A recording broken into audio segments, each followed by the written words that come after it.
Hello, my name is Dr. Liz Dince and I'm one of the careers advisors at the University of Central Lancashire.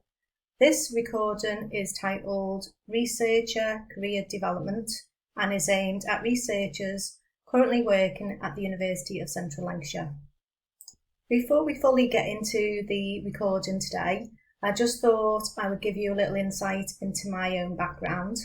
I've been at the University of Central Lancashire for 12 years as a careers advisor.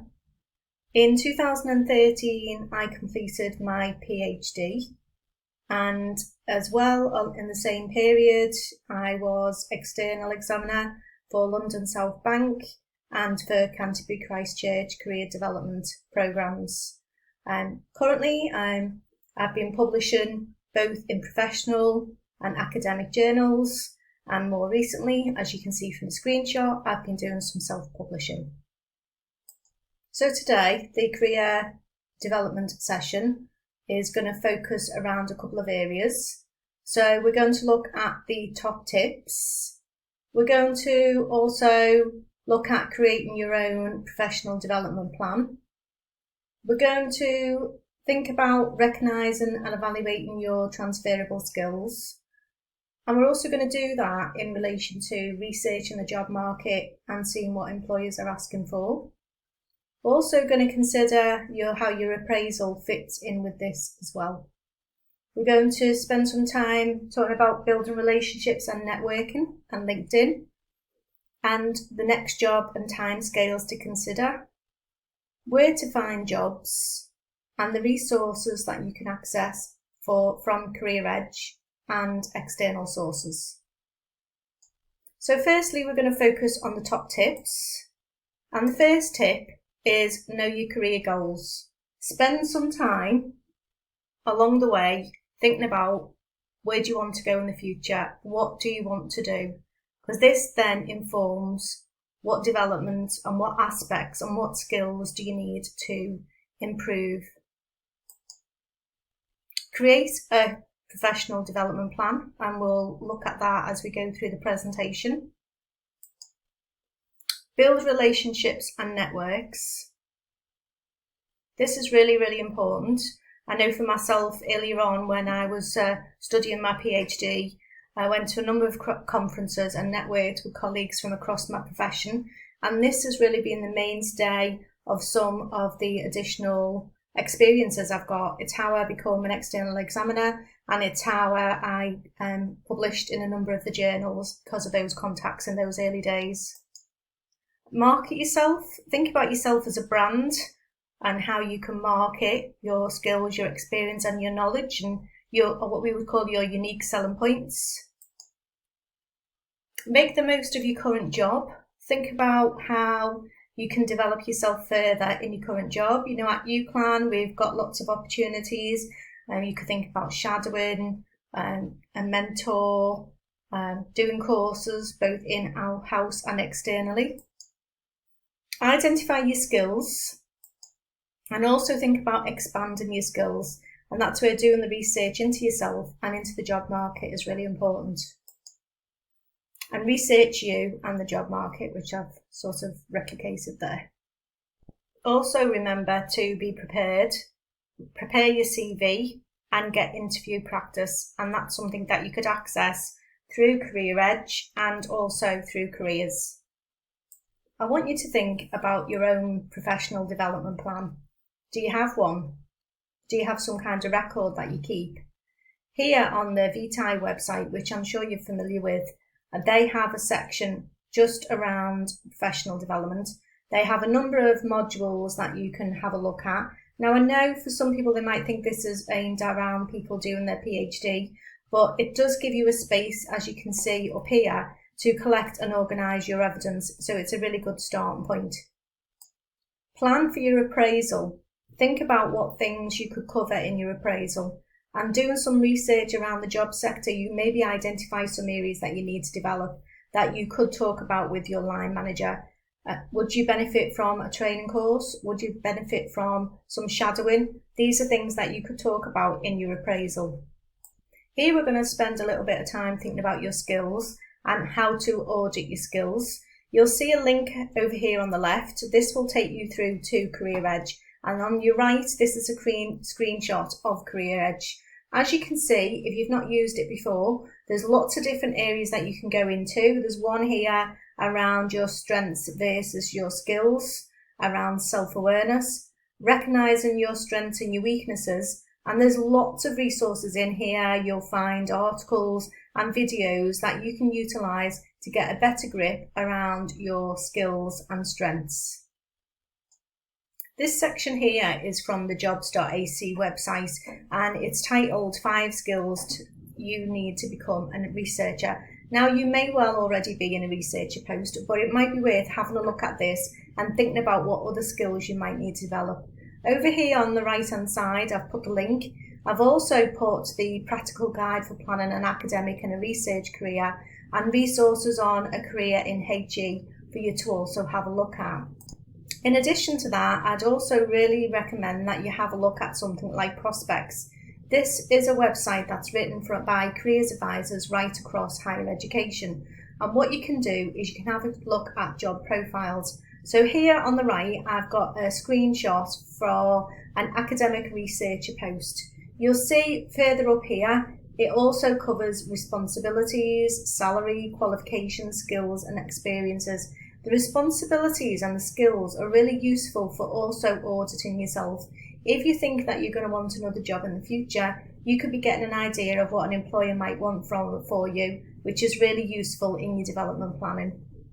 In this section now, we're going to talk a little bit about building relationships and what you need to think about when it comes to building a relationship for your career development.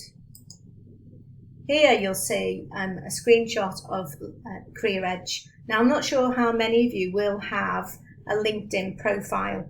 It's really useful to be thinking about developing your profile and ways that you can use this to get an insight into the job market, to see what's happening in relation to jobs, and hear what some of the conversations that are going on in your sector. Over here you'll see the link which will take you directly to the 5 Steps to Success, which is a resource in Career Edge, and there's a full section on LinkedIn with how to build your LinkedIn profile, with resources and hints and tips and video links. It's also really important to think about how you can use LinkedIn in a wider way. Here, this is a screenshot from a presentation I've done in the past, and it shows the different ways that you can use LinkedIn. So central to that is building networks and connecting with people all over the world, and just finding out what they're doing, what their research is, or what their topics that they're covering. You can look at building a professional identity and a record of all the aspects of your professional development as well. And lastly, you can use it to develop knowledge and to share knowledge. Now, this screenshot here shows you an article that was written on Monster. Now, if you read it, you will see that it does mention down here the American job market, but a lot of what is being said here is relevant to the job market in the UK, and that in reality we say it can take months to sort of see a job and actually start the job. We would say roughly 3 months. So to remember that in your planning if you're thinking about what next. It's really important as well to consider your career options. Now, that's whether you're going to stay inside academia or think of a role outside academia. On the VTI website, again, there's lots of resources to explore options, and there's a number of links here. I've got a link to the prospects page around different types of jobs here. And then lastly, there's the jobs.ac.uk 10 career paths for people with PhDs. So you could also have a look at that when you're exploring your options. It's also really good to have a look at what other people are doing. And again, on the VTI site, you will see career stories, they're calling them, not necessarily case studies. And you can see there's entrepreneurial researchers, there's mature researchers, there's career changers. And down here you can see this one's got 29 different case studies. So have a look at that and see what other people are doing and what they've done to progress their career. Think about where you're going to look for jobs. One of the most popular job searching tools is jobs.ac.uk. I'm sure you've encountered this before. In a way, it is a bit like a search engine for the whole of HE. both in the UK and across other countries. You can search in different ways. You can literally search by your subject area, but there's lots of ways that you can search and keep abreast of if you're looking to see who's advertising, what type of roles they're looking at, what topics that particular university is looking at. In the introduction, I also mentioned external resources that you might want to draw on. Here again is the Vitae website around creating CVs. So it's good to have a look at some different resources to see what people are saying and recommending. Looking at examples, I feel is useful just to give you a visual idea how to present some kind of information about yourself. So here are the different links. We've got the Vitae one and we've got the prospects one here for you to utilise as well. I'm really not sure how many of you might have used Career Edge. Up here is the full link for Career Edge, and I will send the presentation through to HR so you can click through all the links. These are the types of things that we cover in Career Edge. So there's everything from vacancies, the skills assessments that we looked at before, aptitude tests, through to CV builders. But the bit here I'm just drawing your attention to is there is a number of resources around preparing for interviews, some of the do's and don'ts, looking at interview questions and preparation for you to have a look at. This last slide, what I've done for you is brought together a number of resources that are available through Career Edge. So at the top, we've got Get Started with Your CV. If it's something that you've not looked at in a while, you might want to have a look at that. We've got lots of resources, and more recently, we've been doing lots of recordings, webinars that are there, either live or they're recorded and you can access them through YouTube. We've got a CV builder. We've got some technology, some software that will score your CV, which is called CV 360. We've also got Career Edge resources and some bite-sized resources around CVs. And also within there, like I mentioned earlier on, there's the 5 steps to success, which is really useful as well. I hope this presentation has really helped you think about some things to consider in your own career development, some ways to develop your skills, look at the job market and how you can actually build on your skills. Thank you very much for taking the time to listen today, and I wish you good luck for the future.